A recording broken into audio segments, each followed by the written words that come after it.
Mere që të poezia të poetëve më të shkath, më të aft, më orator në historitë njerëzimit, që kanë përshkru ndjenjet e caktuara që i ndi njerin situata të caktuara kur është me dikon që e dënë. Mere ato me një.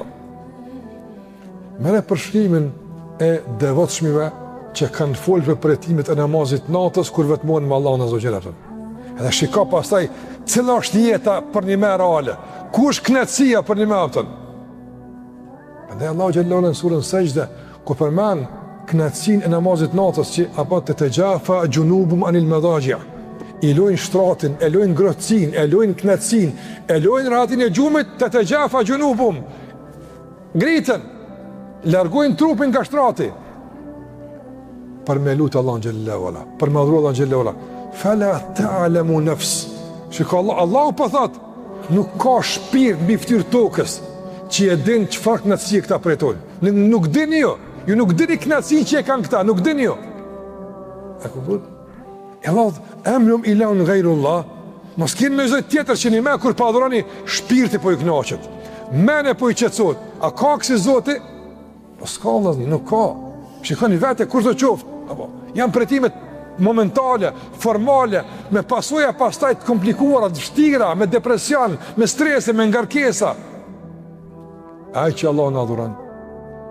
Shikoni pretimet apo. Veç me lexu krahasimin që Ibn Qayyim rahimullah e përmend mes atyre që doin mu qetësu me muzikë edhe atyre që qetësohen me Kur'an. Tjetër dunja o krejtë. Jo dunja, tjetër dimenzion, tjetër nivel, komplet. Ka një që e ngojnë për mu qetësu, apo për me pretu, nga tingujt e muzikës, apo. Edhe që i knaqëm në Kur'an, fjallë Allah të të gjërë. Hel yastawiyan mathala. A janë këta të njëjtë, a janë barabartë?